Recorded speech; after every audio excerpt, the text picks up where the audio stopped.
Hello students, अभी तक हम प्लेन मिरर के बारे में डिस्कस करते हुए आ रहे हैं। एक लेक्चर थ्योरी का हम प्लेन मिरर पर और करेंगे, थोड़ी सी और इंफॉर्मेशन गेन करते हैं प्लेन मिरर के बारे में। इसमें कुछ पॉइंट्स हैं जो 1 मार्क के क्वेश्चन के लिए आपके बहुत इंपॉर्टेंट हैं। इसमें आपके काफी सारे क्वेश्चंस कवर हो जाएंगे इस लेक्चर में। फर्स्ट पॉइंट क्या कहता है? Focal length of plane mirror is infinity and its power is 0। First point, focal length हमने पढ़ा था कि जो प्लेन मिरर है, प्लेन मिरर हम एज्यूम करके चलते हैं कि एक बहुत बड़े स्फेयर का एक पार्ट है। बहुत बड़ा मतलब लिटरली बहुत बड़ा। लास्ट लेक्चर में भी इसका एग्जांपल दिया था, अर्थ को लेकर के हम इसका एग्जांपल देते हैं कि अर्थ एक बहुत बड़ी स्फेयर है। एग्जैक्टली स्फेयर नहीं है पर हम उसको स्फेयर मान के चलते हैं कि हमारे पास स्फेयर है। बाहर अगर हम अपने घर से बाहर निकलें तो हम देखें कि जो रोड पर जब हम चलते हैं तो हमें प्लेन नजर आती है। हमें वहां पे पता नहीं चलता कि ये कर्व्ड पार्ट है, यानी पूरा कर्व चल रहा है। हमें कैसा दिखता है? प्लेन, क्योंकि हम एक बहुत छोटा सा हिस्सा देख रहे होते हैं। तो ऐसे ही ये हमारे पास जो स्फेयर है, ग्लास जो हमने लिया था, जिसका हमने हमारा प्लेन मिरर बनाया है, हम एज्यूम करके चलते हैं कि ये बहुत बड़ा है। भाई बहुत बड़ा मतलब लिटरली बहुत ज्यादा बड़ा। तो इसका जो रेडियस होगा, रेडियस भी बहुत ही ज्यादा बड़ा होगा। हम कह रहे हैं बहुत ही ज्यादा बड़ा मतलब इतना ज्यादा बड़ा ले लेते हैं कि हम आर को इंफिनिटी कंसीडर करते हैं। इंफिनिटी मतलब जिसको डिफाइन ही नहीं किया जा सकता कि इतना ज्यादा है। क्लियर? इतनी फोकल लेंथ का रेडियस ऑफ कर्वेचर के साथ रिलेशन होता है F is equals to R by 2, half होता है। अभी आगे हम ये रिलेशन जब स्फेरिकल मिरर्स करेंगे ना, वहां पे हम पर्टिकुलरली रिलेशन जो है वो डिराइव भी करेंगे। तो F is equal to R by 2, radius of curvature कितना है आपका? इंफिनिटी। इंफिनिटी मतलब अनंत, अनंत चलता चला जा रहा है। भाई अनंत है, उसका हाफ भी आपके पास क्या रहेगा? अनंत ही रहेगा, यानी इंफिनिटी। तो फोकल लेंथ हमारे पास प्लेन मिरर की क्या होती है? इंफिनिटी। रेडियस ऑफ कर्वेचर क्या होता है? इंफिनिटी। हालांकि रेडियस ऑफ कर्वेचर वाला फंडा हम पिछले लेक्चर्स में भी पढ़ चुके हैं। अब बात आती है पावर की। पावर का रिलेशन फोकल लेंथ के साथ होता है 1/f। ये भी एक्चुअल में आपका आगे आएगा फॉर्मूला। पावर का रिलेशन क्या होता है? 1/f। फोकल लेंथ हमारी मीटर में होनी चाहिए। अब जैसे यहां पे फोकल लेंथ हमारी कितनी होगी? इंफिनिटी। तो ये क्या हो जाएगा आपके पास? 1/इंफिनिटी। भाई 1 को अनंत से डिवाइड करोगे तो ऑलमोस्ट आंसर आपके पास क्या आने वाला है? 0 आने वाला है। तो 1/इंफिनिटी आपका होता है 0। तो 3 क्वेश्चन हो गए आपके, एक ही पॉइंट के अंदर 3 क्वेश्चन कवर हो गए। पावर आपके पास प्लेन मिरर की 0, focal length infinity, radius of curvature infinity. एक ही पॉइंट में 3 क्वेश्चन कवर होते हैं। ध्यान से चलते हैं नेक्स्ट पॉइंट की तरफ। नेक्स्ट पॉइंट में कहता है कि इंसिडेंट रे प्लेन मिरर पर अगर परपेंडिकुलरली स्ट्राइक करती है, हमारे पास प्लेन मिरर हो गया, इस पर बिल्कुल परपेंडिकुलर आके स्ट्राइक करेगी, तो रिफ्लेक्ट होने पर रिट्रेसेस द सेम पाथ, यानी जिस पाथ से वो आई थी उसी पाथ पर वापस चली जाती है। देख लेते हैं कैसे। कि हम क्या करेंगे? एक प्लेन मिरर कंसीडर करेंगे। हमने क्या किया? इंसिडेंट रे यहां पर स्ट्राइक की, तो ये आपकी क्या हो गई भैया? Incident ray. ये जो पॉइंट है हमारे पास, हमने जब रिफ्लेक्शन डिस्कस किया है अभी तक आते हुए, ये पॉइंट को क्या बोलते हैं हम? Point of incidence. Second step हमारा क्या होता है? इंसिडेंट रे के बाद हम ये पॉइंट ऑफ इंसिडेंस पर परपेंडिकुलर ड्रॉ करते हैं। परपेंडिकुलर किस पर होता है? आपका प्लेन मिरर पर। तो ये हम परपेंडिकुलर ड्रॉ कर देंगे। ये ब्लैक छोटा सा जो है ये परपेंडिकुलर हो गया, यानी हमारा नॉर्मल भी बोलते हैं, normal that is perpendicular. Incident ray और नॉर्मल, इसमें जो एंगल होता है उसको हम क्या बोलते हैं? Angle of incidence. बहुत अच्छी बात है जी। अब इंसिडेंट रे जो है वो प्लेन मिरर पर परपेंडिकुलर थी, यानी इंसिडेंट रे का एंगल जो है वो 90 डिग्री था। जो हमने नॉर्मल ड्रॉ किया वो भी यही 90 डिग्री है भाई, यानी इंसिडेंट रे और नॉर्मल जो है वो सेम पाथ पर है, एक ही लाइन पर है। तो जब ये दोनों एक ही लाइन पर है तो एंगल ऑफ इंसिडेंस हमारे पास क्या हो गया? 0 हो गया। और हमने लॉ ऑफ रिफ्लेक्शन किया है। लॉ ऑफ रिफ्लेक्शन क्या कहता है जी? Angle of incidence is equals to angle of reflection. भाई अगर एंगल ऑफ इंसिडेंस 0 है तो हमारा एंगल ऑफ रिफ्लेक्शन भी क्या आएगा? 0 आएगा।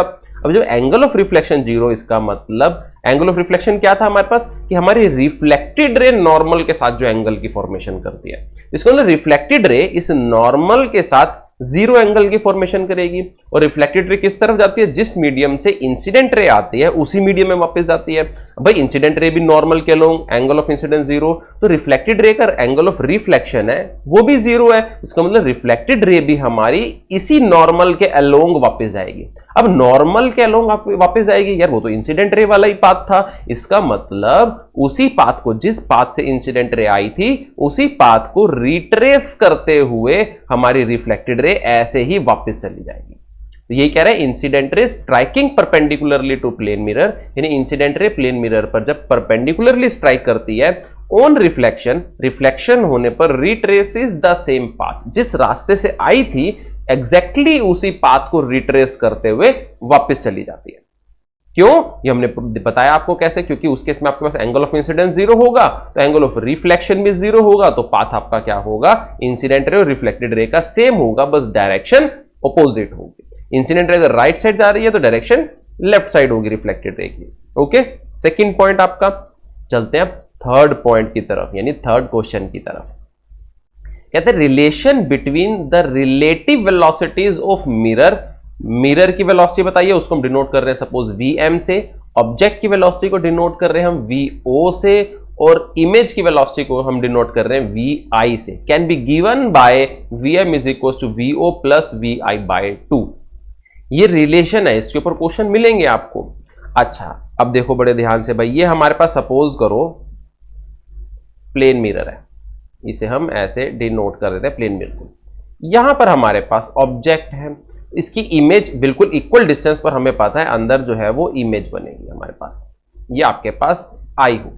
ऑब्जेक्ट को अगर हम भगाते हैं सपोज मिरर की तरफ, तो ऑब्वियस सी बात है अंदर से इमेज भी इस तरफ भागेगी। तो ऑब्जेक्ट कितनी वेलोसिटी से भाग रही है, दैट इज योर वीओ, तो इमेज कितनी वेलोसिटी से भागेगी, it will be your V I. Suppose करो मिरर हमने स्टेशनरी रखा है, मिरर एक ही जगह पर रुका हुआ है, तो उस केस में वीएम क्या हो जाएगा आपका, जीरो हो जाएगा। अगर वो कहे जी कि मिरर भी मूव कर रहा है, तो इसमें हमें ध्यान से चलना है। अगर ऑब्जेक्ट मूव कर रही है तो ऑब्जेक्ट की वेलोसिटी होगी, उसके कोरस्पॉन्डिंग इमेज भी मूव करेगी, इमेज की भी वेलोसिटी होगी। कहता है मिरर को स्टेशनरी रखा हमने तो वीएम को जीरो कर दो। सेकंड केस सपोज ऐसा भी हो सकता है, कहता है ऑब्जेक्ट को स्टेशनरी रखा, मिरर को हम ऑब्जेक्ट की तरफ लेकर के गए, तो ऑब्जेक्ट स्टेशनरी है तो इसका मतलब वीओ आप जीरो कर दोगे। वीओ जीरो करेंगे तो हमारे पास वीएम की वेलोसिटी आएगी, क्यों, क्योंकि इस बार हम मिरर को मूव कर रहे हैं, तो वो हमें ध्यान रखना है इस केस में। देखो चाहे मिरर को आप मूव करो चाहे ऑब्जेक्ट को मूव करो, भाई इमेज तो मूव करेगी ही करेगी, क्लियर सी बात है। तो वी आई आपके पास आएगा। तो ये दो केस आपके पास हो सकते हैं कि आप ऑब्जेक्ट को स्टेशनरी रखो, मिरर को मूव करो, आप मिरर को स्टेशनरी रखो, ऑब्जेक्ट को मूव करो। भाई इमेज को तो हम खुद तो मूव नहीं कर सकते ना, और इमेज को स्टेशनरी भी नहीं रख सकते, तो वी आई आपके पास आएगा। सेकंड थिंग इसमें हमें जो ध्यान रखना है, न्यूमेरिकल हम करेंगे, नेक्स्ट लेक्चर हमारा जो है वो न्यूमेरिकल्स को लेके ही है, तो वहां पे इस तरह क्वेश्चन हम सॉल्व करेंगे, हमें थ्योरी कंसेप्ट क्लियर होना चाहिए। सेकंड थिंग हम डायरेक्शन का ध्यान रखेंगे। जैसे सपोज हम अगर राइट साइड ऑब्जेक्ट को मूव कर रहे हैं तो वो डायरेक्शन हम पॉजिटिव मान लेंगे, और अगर हम लेफ्ट साइड मूव कर रहे हैं तो वो हम क्या लेके चल लेंगे, नेगेटिव। तो मिरर को अगर हम राइट साइड मूव करते हैं तो हम पॉजिटिव में ले लेंगे मिरर की वेलोसिटी, मिरर को हम लेफ्ट साइड मूव कर रहे हैं तो मिरर की वेलोसिटी हम नेगेटिव में ले लेंगे। ऑब्जेक्ट को राइट साइड मूव करेंगे तो ऑब्जेक्ट की वेलोसिटी हम क्या ले लेंगे, पॉजिटिव। ऑब्जेक्ट को लेफ्ट साइड मूव करेंगे तो ऑब्जेक्ट की वेलोसिटी हम नेगेटिव कंसीडर कर लेंगे। तो वो हमें ध्यान रखना है। साइन कन्वेंशन आपको शुरू से बताया गया है कि साइन कन्वेंशन आपकी जो है वो यहां पर मस्ट होती है, तो ये साइन हम कंसीडर करके चलेंगे। जरूरी नहीं है कि ऐसा कोई हार्ड एंड फास्ट रूल नहीं है कि राइट साइड हमेशा आपने पॉजिटिव ही लेना है, राइट साइड आप नेगेटिव कंसीडर कर लो, तो क्या हो जाएगा आपका जो लेफ्ट साइड वाली डायरेक्शन है वो पॉजिटिव हो जाएगी। पर जनरली अभी तक हम हमारे मैथमेटिक्स में भी यही करते हैं, जैसे हम एक्सिस ड्रॉ करते हैं तो ये ओरिजिन से अगर हम राइट साइड मूव करते हैं तो पॉजिटिव, लेफ्ट साइड मूव करते हैं तो नेगेटिव, तो जनरली इसी तरह से हमने पॉजिटिव नेगेटिव ले लिया। तो हमने क्या ध्यान रखना है, जो ऑब्जेक्ट मूव कर रही है उसकी वेलोसिटी, जो डायरेक्शन हमने कंसीडर किया उसके अकॉर्डिंग उसका साइन हो जाएगा, और जिसको मूव नहीं कर रहे उसकी वेलोसिटी हम जीरो प्लेस कर देंगे। तो ये हमें ध्यान में रख के चलना है। तो छोटा सा रिलेशन याद रखना है, इंपॉर्टेंट रिलेशन है ये आपका। क्लियर, थर्ड थ्योरी भी हो गया। थ्योरी ध्यान से समझ लो, कंसेप्ट समझ लो आप। न्यूमेरिकल नेक्स्ट लेक्चर में न्यूमेरिकल मिलने ही वाले हैं इसके। चलो अब चलते हैं हमारे थर्ड पॉइंट की, थर्ड तो हो गया, फोर्थ पॉइंट की तरफ। कहता है अगर इंसिडेंट रे को हम फिक्स रखें, इस पर भी न्यूमेरिकल आपको दो न्यूमेरिकल मिलेंगे नेक्स्ट लेक्चर में। इंसिडेंट रे को फिक्स रखें, यानी इंसिडेंट रे जिस पाथ पर आ रही है वो पाथ हम फिक्स रखें। If the mirror is rotated bye an angle theta, अगर हम मिरर को रोटेट कर देते हैं, जैसे ये इंसिडेंट रे आ गई, ये मिरर आपके पास पड़ा हुआ है, तो प्लेन आपका जो एक्सिस ऑफ रोटेशन होगा वो इंसिडेंट रे के परपेंडिकुलर होगा, यानी आपकी इंसिडेंट रे आई है, ये परपेंडिकुलर, यानी मिरर ऐसे है आपका, तो इसके अलोंग हम ऐसे, ये एक्सिस ऑफ रोटेशन हो गया आपके पास, इसके अलोंग हम इस तरह से मिरर को रोटेट करते हैं। अगर हम ऐसे रोटेट करेंगे, इस तरह से रोटेट करेंगे, तो उसके लिए हमारी जो इंसिडेंट रे है वो एक्सिस ऑफ रोटेशन का काम करेगी, इसमें कोई फर्क नहीं पड़ने वाला। अगर हम ऐसे रोटेट कर रहे हैं मिरर को, ध्यान से समझना बेटा बात को, एक्सिस ऑफ रोटेशन हमारे पास ये हो जाए, ऐसे समझो कि हमने एक जो है वो निडल ली, एक कार्डबोर्ड लिया, निडल को कार्डबोर्ड में पियर्स कर दिया, तो कार्डबोर्ड को हम ऐसे घुमा सकते हैं, ऐसे घुमा सकते हैं कार्डबोर्ड को, तो निडल क्या बन जाती है आपका एक्सिस ऑफ रोटेशन, यानी कार्डबोर्ड जो रोटेट कर रहा है इस एक्सिस के अलोंग रोटेट कर रहा है, लेकिन एक्सिस हमारा यहां पर इंसिडेंट रे नहीं है, वो निडल नहीं है, निडल इस तरह से पियर्स की, उसको हम ऐसे रोटेट करेंगे, यानी जब ये ऐसे रोटेट कर रहा है तो ध्यान से समझो इसका एक्सिस ऑफ रोटेशन यहां कहीं होगा, ये चीज होगी एक्सिस ऑफ रोटेशन, क्योंकि ऐसे रोटेट कर रहा है। तो जो एक्सिस ऑफ रोटेशन है इंसिडेंट रे के परपेंडिकुलर है, तो मिरर को जब ऐसे रोटेट करोगे ना तब रिफ्लेक्टेड रे यहां कहीं जाएगी, तो ये एक्सिस ऑफ रोटेशन आपका यही है, about an axis in the plane of mirror, mirror के प्लेन में लाई कर रहा है, यानी ये मिरर का प्लेन हो गया, देखो ये मिरर का प्लेन, एक्सिस ऑफ रोटेशन ऐसे ही लाई कर रहा है, ये चीज इस तरह से, और इंसिडेंट रे के क्या हो जाएगा, ये फिर परपेंडिकुलर हो जाएगा इस तरह से। तो यहां पे बात कर रहा है अगर हम हमारे मिरर को रोटेट करते हैं इस एक्सिस के अलोंग, जो एक्सिस मिरर के प्लेन में लाई कर रहा है, then the reflected ray is rotated through an angle two theta. कैसे होता है ध्यान से समझो, हम क्या करेंगे, हम एक प्लेन मिरर लेंगे, प्लेन मिरर पे इंसिडेंट रे स्ट्राइक करवाएंगे।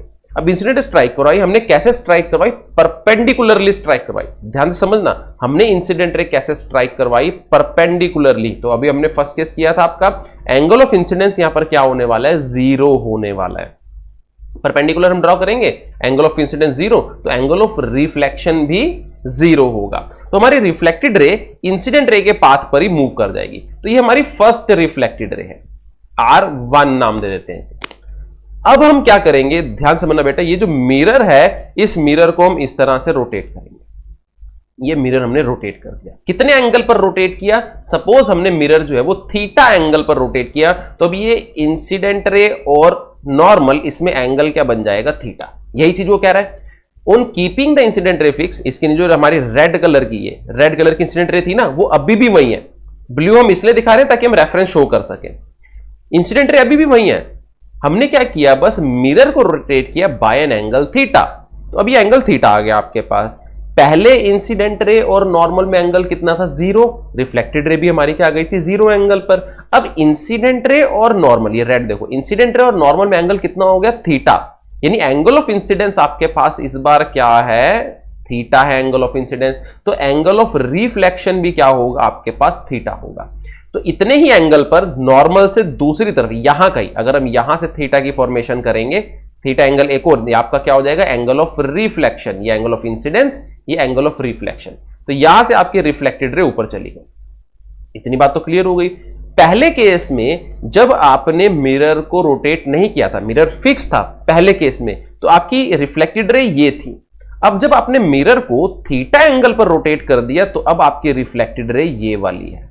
अब जरा चेक करो, फर्स्ट केस और सेकंड केस, ये दोनों केसेस में रिफ्लेक्टेड रे में एंगल कितना है भाई, ये थीटा एंगल और आगे वो थीटा और हो गया, तो टोटल एंगल कितना हो गया आपके पास, 2 थीटा। तो फर्स्ट रिफ्लेक्टेड रे जो पहले केस में था और मिरर को थीटा एंगल पर रोटेट करने के बाद जो हमें रिफ्लेक्टेड रे मिली, दोनों में कितना एंगल आ गया आपके पास, 2 थीटा का। देखो, reflected ray is rotated through an angle of 2 theta, यानी डबल कर देना आपको। सपोज वो कहता है कि मिरर को आपने 30 डिग्री पर रोटेट किया है, लेकिन प्लेन वही होना चाहिए, उस प्लेन में एक्सिस लाई करना चाहिए, एक्सिस ऑफ रोटेशन ऐसे रोटेट करना चाहिए, ऐसे, ये इंसिडेंट रे थी ऐसे था, ये इस तरह से रोटेट करना चाहिए। अगर आपका मिरर रोटेट करवा रहे हो आप ऐसे, तो उस केस में कोई भी फर्क नहीं होगा। तो यहां पे जो एक्सिस ऑफ रोटेशन है मिरर के प्लेन के, ध्यान समझो, मिरर के प्लेन के परपेंडिकुलर हो गया ऐसे। तो ध्यान रखना है, अगर मिरर अपने प्लेन के परपेंडिकुलर एक्सिस ऑफ रोटेशन के अलोंग रोटेट कर रहा है, तो उससे कोई फर्क नहीं पड़ेगा, जितने मर्जी एंगल पर रोटेट कर दो, ऐसे जितने मर्जी एंगल पर रोटेट कर दो। अगर mirror axis of rotation mirror के प्लेन में है, उसके अलोंग रोटेट कर रहा है इस तरह से, तो फिर आपकी रिफ्लेक्टेड रे अलग डायरेक्शन में जाएगी, तो ये आपका केस उसके लिए वैलिड है। कब? जब आपका एक्सिस ऑफ रोटेशन मिरर के प्लेन में लाई कर रहा है, उसके लिए ध्यान रखना है इस चीज का। ठीक है जी, तो ये आपका केस हो गया कि अगर मिरर को हमने 30 डिग्री पर रोटेट किया तो रिफ्लेक्टेड रे अब कितने पर रोटेट होगी, उसका डबल 60 डिग्री यानी थीटा, तो ये कितना हो गया आपके पास 2 थीटा हो गया। क्लियर हो गई होगी बात। पर ध्यान रखना है axis is in the plane of mirror, सिर्फ इसी के लिए वैलिड है। बार बार रिपीट कर रहे हैं ताकि आप गलती ना करो। अगर ऐसा कह दिया जाए axis is perpendicular to the plane of mirror, अगर इस तरह से बोला जाए फिर नो चेंज, कोई भी चेंज नहीं आएगा रिफ्लेक्टेड रे में। कब? अगर एक्सिस मिरर के प्लेन के परपेंडिकुलर होगा। तो ये 2 थीटा का चेंज कब आ रहा है? जब एक्सिस मिरर के प्लेन में लाई कर रहा है और उस एक्सिस के अलोंग हमारा मिरर जो है वो रोटेट कर रहा है। क्लियर हो गई इतनी बात। अब चलते हैं हमारे 5th पॉइंट पर। कहता है person requires a mirror of at least half of its length, यानी एक पर्सन को अगर अपनी पूरी इमेज देखनी है तो पर्सन की कुछ हाइट होगी, तो कहता है पर्सन को अपनी हाइट से हाफ मिरर लेंथ का मिरर जो है वो चाहिए होता है, अपनी हाइट से। समझते हैं इसको कुछ। हमने क्या किया, हमने एक प्लेन मिरर लिया। प्लेन मिरर पर हम क्या करेंगे, एक इंसिडेंट रे स्ट्राइक करवा देंगे। हमारे पास ये पॉइंट ऑफ इंसिडेंस हो जाएगा। पॉइंट ऑफ इंसिडेंस पर हमने क्या ड्रॉ करना है, परपेंडिकुलर ड्रॉ करना है। तो ये हमारे पास क्या है भैया, इंसिडेंट रे। हमारे पास ये एंगल क्या हो जाएगा, एंगल ऑफ इंसिडेंस। अगर हम हमारी इंसिडेंट रे, ध्यान से समझना, हमारी इंसिडेंट रे और नॉर्मल के बीच में ये परपेंडिकुलर डिस्टेंस देखें तो ये कुछ परपेंडिकुलर डिस्टेंस हो गया। इसे हम एज्यूम कर लेते हैं x। हमें इतना पता है कि एंगल ऑफ इंसिडेंस और एंगल ऑफ रिफ्लेक्शन इक्वल होते हैं, तो इतने ही एंगल पर हमारी क्या मूव कर जाएगी, रिफ्लेक्टेड रे मूव कर जाएगी। यानी ये आपके पास क्या हो जाएगा, एंगल ऑफ रिफ्लेक्शन। अब रिफ्लेक्टेड रे और नॉर्मल, इसमें भी कुछ परपेंडिकुलर डिस्टेंस होगा। ये अब क्या कितना होगा परपेंडिकुलर डिस्टेंस, उसको ध्यान से समझो भाई। ये आपके पास साइड इक्वल, ये 90 डिग्री का एंगल है, ये भी 90 डिग्री का एंगल है। I और R ये दोनों एंगल इक्वल हो गए। जब ये दोनों एंगल इक्वल हो गए तो आपके ये एंगल और ये एंगल भी इक्वल हो जाएगा। तो हमारी ट्रायंगल्स क्या हो जाएंगी, दोनों कॉन्ग्रुएंट हो जाएंगी ट्रायंगल्स। तो अगर ये डिस्टेंस x है तो आपके पास ये डिस्टेंस भी x हुआ। अब ये समझाने का मोटिव क्या था, तो ध्यान से समझो। ये परपेंडिकुलरली जितना डिस्टेंस हमारा इंसिडेंट रे ने यहां से ए, इसको नाम देते हैं ए से बी पहुंचते हुए, जितना परपेंडिकुलर डिस्टेंस हमारी इंसिडेंट रे ने ट्रेवल किया x, उतना ही आगे परपेंडिकुलर डिस्टेंस हमारी रिफ्लेक्टेड रे ट्रेवल करे। ये समझने वाली बात है हमारी। क्यों? क्योंकि हमारे पास angle of incidence is equal to angle of reflection होता है। क्लियर हो गई इतनी बात। अब इसी को अप्लाई करके हमने जो टॉपिक डिस्कस किया छोटा सा, कि एक पर्सन को अगर अपनी इमेज देखनी है तो जितनी उसकी हाइट है उससे हाफ लेंथ का मिरर जो है उसे चाहिए होगा। यही फंडा काम आएगा। क्यों? क्योंकि जितना पाथ इंसिडेंट रे कवर करती है उतना ही पाथ आगे परपेंडिकुलरली हमारी रिफ्लेक्टेड रे कवर कर लेती है। तो दोनों मिलकर कवर कर लेंगे। सपोज टोटल पाथ हमें कवर करना है जी 2 मीटर। सपोज करो हमें टोटल पाथ कवर करना है 2 मीटर, तो हम क्या ध्यान रखेंगे कि भाई इंसिडेंट रे से हम 1 मीटर कवर करवाएं, क्योंकि अगला 1 मीटर तो रिफ्लेक्टेड रे कवर कर लेगी। क्लियर बात है इतनी। अब इसको अप्लाई करते हैं। अब सपोज हमारे पास मिरर है, प्लेन मिरर, हमारे पास एक पर्सन है। पर्सन की हाइट है कुछ हमारे पास सपोज 1.7 मीटर के अराउंड। अच्छा, पर्सन अपनी इमेज देखेगा कैसे? पूरी इमेज देखनी है। उसके हेड से इंसिडेंट रे स्टार्ट होगी, मिरर से टकराएगी, मिरर से टकराने के बाद उसकी आई में एंटर होगी। यानी हेड से आई तक का डिस्टेंस, ध्यान समझना, हेड के टॉप से आई तक का डिस्टेंस, इतना डिस्टेंस कवर करना है इंसिडेंट ने और रिफ्लेक्टेड रे ने, दोनों ने कवर करना है। तो ऑब्वियस ही बात है भाई, जब दोनों ने कवर करना है तो हाफ डिस्टेंस हम किससे कवर करवाएंगे? इंसिडेंट रे से। तो बचा हुआ हाफ कौन कवर कर लेगा? रिफ्लेक्टेड रे कवर कर लेगी। इसी तरह से पर्सन ने अपने फीट देखने, तो फीट कैसे दिखेंगे उसको? कि यहां से इंसिडेंट रे स्ट्राइक को मिरर पे टकराए और मिरर से टकरा करके, मिरर से स्ट्राइक करके रिफ्लेक्ट होगी और रिफ्लेक्टेड रे कहां एंटर होगी? पर्सन की आई में। यानी उसे टोटल कितना डिस्टेंस कवर करना है? अपनी आई से फीट तक का डिस्टेंस कवर करना है, आई से फीट तक का। तो क्या करेंगे हम? हाफ डिस्टेंस कवर करवाएंगे हमारी इंसिडेंट रे से। क्यों? क्योंकि हमें पता है भाई अगला हाफ तो हमारी रिफ्लेक्टेड रे कवर कर लेगी। बहुत बढ़िया बात, इतना अपने को समझ में आ गई। तो यहां पे हम क्या देखते हैं कि हमारी हेड से आई तक का डिस्टेंस सपोज 0.1 मीटर है और फीट से हमारी आई तक का डिस्टेंस कितना हो जाएगा, 1.6 मीटर हो जाएगा। तो अभी हमने क्या किया, जितनी पर्सन की हाइट है ना 1.7 मीटर, हमने मिरर उतनी ही हाइट का लिया, बिल्कुल एग्जैक्टली उतनी हाइट का मिरर लिया। अब यहां पे है क्या, ध्यान से, पर्सन के हेड से कहां जानी चाहिए रे, मिरर पर, मिरर से रिफ्लेक्ट होकर के कहां आनी चाहिए, उसकी आई तक आनी चाहिए। यानी इंसिडेंट रे और रिफ्लेक्टेड रे को कितना डिस्टेंस कवर करना है, मिलके 0.1 मीटर का डिस्टेंस कवर करना है।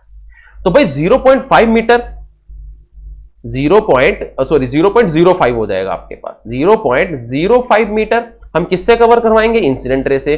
बचा हुआ 0.05 मीटर कौन कवर कर लेगी, आपकी रिफ्लेक्टेड रे। यानी ऊपर से 0.05 मीटर की हाइट छोड़ के हम इंसिडेंट रे हमारी स्ट्राइक करवाएंगे, 0.05 मीटर छोड़कर, क्योंकि यहां से 0.05 मीटर देखो किसने कवर कर लिया, इंसिडेंट रे ने, बाकी का 0.05 मीटर हमारी कौन कवर कर लेगी, रिफ्लेक्टेड रे। यानी पर्सन अपना हेड का जो टॉप है वो क्लियरली विजिबल हो जाएगा पर्सन को। मिरर का ऊपर वाला हिस्सा, इतना हिस्सा वेस्ट हो गया, हाफ वेस्ट हो गया, नहीं चाहिए उसे। अब इसी तरह से आपके फीट का केस है, बिल्कुल फीट से इंसिडेंट रे ट्रेवल होगी। अब 1.6 मीटर है, हम आधा किससे कवर करवा लेंगे भाई, 0.8 मीटर तो इंसिडेंट रे से कवर करवा लेंगे। यानी इंसिडेंट रे यहां आके स्ट्राइक होगी तो एग्जैक्टली ऊपर वाला 0.8 मीटर कवर करके आई में एंटर हो जाएगी। यानी उसे अपने फीट भी बिल्कुल क्लियरली विजुअल हो जाएंगे। तो मिरर का ऊपर वाला ये पार्ट और नीचे वाला ये पार्ट, इसकी तो जरूरत ही नहीं है हमें, उसको यहीं पे इतना हिस्सा चाहिए भाई, उसको अपनी इमेज जो है बिल्कुल क्लियरली विजिबल हो जाएगी। तो यही बोला गया, देखो ऊपर का जितना था उसमें से हाफ हमने निकाल दिया और नीचे का टोटल पार्ट जितना था उसमें से हाफ निकाल दिया। यानी पर्सन की टोटल हाइट का हाफ मिरर तो हमने छोड़ ही दिया। अब टोटल हाइट कितनी थी आपके पास, 1.7 मीटर, इसका हाफ कर दो तो कितना हो जाएगा आपके पास, 0.85 मीटर हो जाएगा आपके पास। यानी इतनी मिरर की लेंथ चाहिए होगी पर्सन को अपनी पूरी क्लियर इमेज देखने के लिए। तो यही कह रहा है, अगर हमें इमेज देखनी हो, पूरी क्लियर इमेज देखनी हो, तो हम क्या करेंगे, हमारे साइज के हाफ का जो है वो मिरर ले लेंगे। तो यहाँ पे लेंथ भी मैटर करती है थोड़ी सी, तो पर जनरली एक सुटेबल लेंथ हमारे पास है, डिस्टेंस है हमारे पास, तो उसके लिए हमें हाफ लेंथ का मिरर जो है वो रिक्वायर्ड होता है। क्लियर हो गई इतनी बात। इसमें रीजन क्या था, क्योंकि इंसिडेंट रे जितना पाथ कवर करती है उतना ही पाथ बराबर हमारी रिफ्लेक्टेड रे कवर करती है, क्योंकि angle of incidence is equals to angle of reflection. Next point हमारा, ठीक है, ये यहां पे देखो, अब ये इस तरह से ये रिफ्लेक्टेड रे हो गई आपके पास हेड वाली, और ये आपकी फीट की रिफ्लेक्टेड रे हो गई। इसको एक्सटेंड करेंगे तो पर्सन को अपनी पूरी क्लियर इमेज जो है वो दिख जाएगी। ऐसे वो अपनी पूरी इमेज देख सकता है, क्योंकि हेड से आई थी, इसको बैक ड्रॉ किया तो यहां पे हेड होगा, ये फीट से आई थी, बैक ड्रॉ करोगे फीट होगा, पूरी क्लियर इमेज जो है वो पर्सन को विजिबल हो जाएगी। तो ध्यान रखना है हमने, छोटा सा टॉपिक। नेक्स्ट कहता है, large mirror forms a brighter image than a shorter one. अब उस केस में हमने देखो छोटा मिरर ले लिया, अपने को समझ में आ गई भाई अब बात। कहता है अगर इसका हम छोटा मिरर लेते हैं और एक बड़ा मिरर लेते हैं तो ब्राइटर इमेज कौन बनाएगा, हमेशा ब्राइटर इमेज बनाता है लार्जर मिरर। जो बड़ा मिरर होता है वो ब्राइटर इमेज बनाएगा। ब्राइटर इमेज से मतलब क्या है, देखो जितनी इंसिडेंट रेज, जितनी ज्यादा इंसिडेंट रेज मिरर से टकरा के हमारी आईज तक आएंगी, जितनी ज्यादा इंसिडेंट रेज मिरर से टकरा के हमारी आईज तक आएंगी, उतना क्लियर हमें जो है वो इमेज दिखाई देगी, उतनी क्लियर इमेज दिखाई देगी और उतनी ज्यादा ब्राइट दिखेगी। अब सपोज आप एक छोटा इलेक्ट्रिक बल्ब लेते हो, वहां से कम रेज निकलेंगी तो रूम में ब्राइटनेस कम होती है। वहीं आप एक बड़ा इलेक्ट्रिक बल्ब लो, उसमें से ज्यादा रेज निकलेंगी तो रूम में ब्राइटनेस जो है वो ज्यादा होगी। तो आपकी आईज में कितनी रेज पहुंच रही हैं उस पर डिपेंड करेगा कि इमेज आपको कितनी ब्राइट दिखेगी। ऑब्वियस ही बात है भाई, बड़ा मिरर होगा तो ज्यादा रेज रिफ्लेक्ट होंगी वहां से, छोटा मिरर होगा तो लेस रेज रिफ्लेक्ट होंगी। तो आपके पास बड़ा मिरर जो है वो हमेशा और हमेशा ज्यादा रेज रिफ्लेक्ट करेगा, इसलिए आपको इमेज जो है बड़े मिरर में ब्राइटर नजर आएगी। ये रीजन है आपका कि बड़ा इमेज हमेशा ब्राइटर इमेज बनाता है, बड़ा मिरर हमेशा ब्राइटर इमेज बनाता है rather than shorter mirror. Clear इतनी बात। तो छोटे छोटे से क्वेश्चन थे आपके, लगभग 5 to 6 क्वेश्चन, पहले में तो 3 क्वेश्चन ही कवर हो गए थे हमारे, तो ये इंपॉर्टेंट क्वेश्चन है हमारे। ये लेक्चर में इतना ही। नेक्स्ट लेक्चर जो होगा वो हमारे न्यूमेरिकल्स होंगे। प्लेन मिरर पे काफी थ्योरी डिस्कस कर ली हमने, तो नेक्स्ट लेक्चर में हम न्यूमेरिकल्स डिस्कस करने वाले हैं।